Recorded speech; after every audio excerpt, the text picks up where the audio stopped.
Welcome back, students. We will start a new chapter that is Akbar, later Mughals. Or later Mughals is a different chapter. We'll start with Akbar after Humayun, so it was Akbar.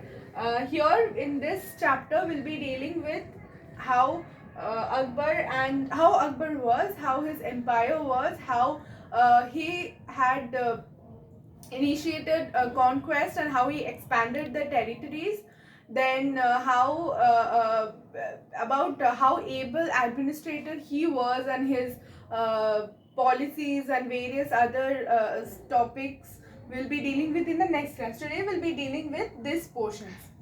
So Akbar was the son of Humayun and Hamida Begum and was born on 15th October 1542. So he was born in Sindh, and at a very young age he had to occupy the throne. And since he succeeded his father at a very young age, and with the help of Bairam Khan, he had been able to acquire the lost territories, and he was also able to expand the Mughal empire. So who was Bairam Khan? We had already known that Bairam Khan was being appointed by this Humayun, who had helped him in consolidating his empire. So he had also been very influential in Akbar's court, and he was one of the important persons or personalities who had helped Akbar to consolidate the Mughal empire and expand also. So Bairam Khan was a military commander and later commander-in-chief of the Mughal army, and he was one of the important and influential people in the court of Akbar. And he was also a trusted nobles who looked after Akbar also in his early days, since he had to succeed the throne at a very tender age. So when Humayun died, Akbar was in Punjab. Hemu, who was a self-declared ruler or Hindu Samrat, the general of Muhammad Adil Shah of the Sood dynasty. Remember, the Sood dynasty was overthrown by Humayun, and then the Mughal empire was re-established. So that the general of Muhammad Adil Shah of Sood dynasty, so few portions were under their control, attacked the Mughals and defeated them. And but with the help of Bairam Khan, Akbar defeated Hemu in the second battle of Panipat. Remember, first battle of Panipat, the Mughal empire was established after defeating Ibrahim Lodi, and in the second battle of Panipat with Hemu and against Hemu with the help of Bairam Khan. So the second battle of Panipat happened in 1556, and the Mughal empire again took control over Agra and Delhi and became the emperor of India. So Bairam Khan helped Akbar to consolidate the Mughal empire and expand also. And the various Rajput states of Gwalior, Ajmer, Jaipur came under control of Mughal empire with the help of Bairam Khan.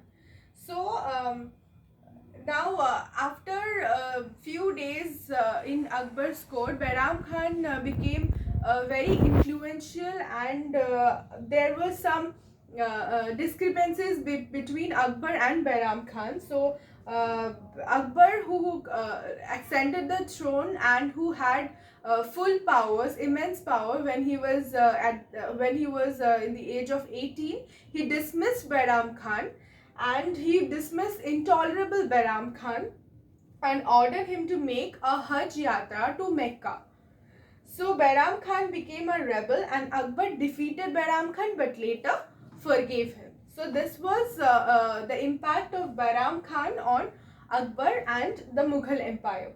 Now, expansion of the empire of Akbar.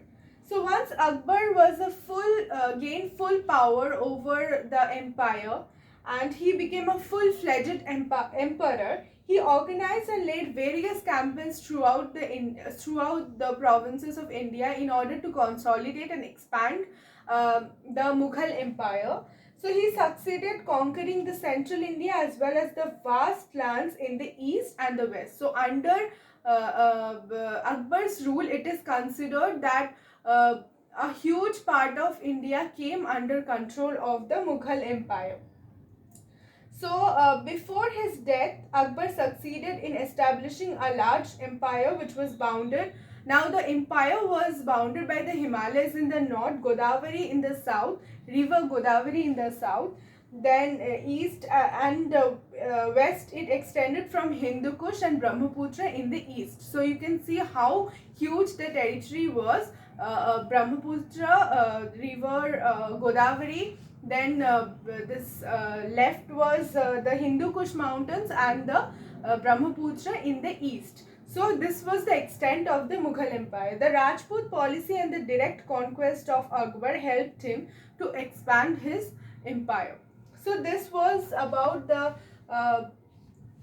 expansion of the empire. The later of the two topics we'll be discussing in the next class also.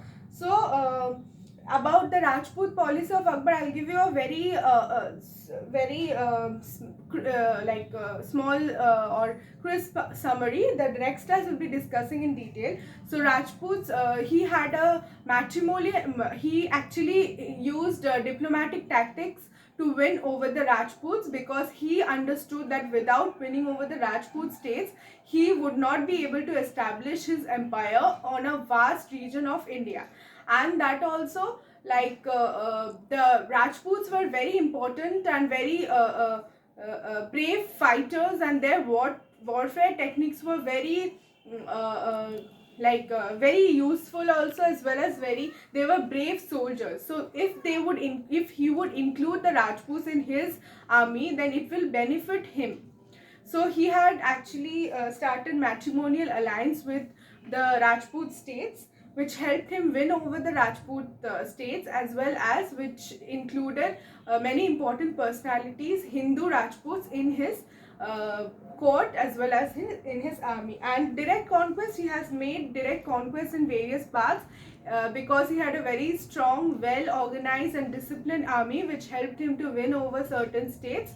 So with diplomatic tactics, with direct conquest, with other forms of diplomacy, he had actually won over certain countries, certain states of India, and had established a huge portion of Mughal Empire. So under him, the Mughal Empire extended to a vast extent. So that will be all. Go through the portion that we have studied. We'll be discussing about these two topics in detail in the next session, and the rest will be done in due course. That will be all. Thank you.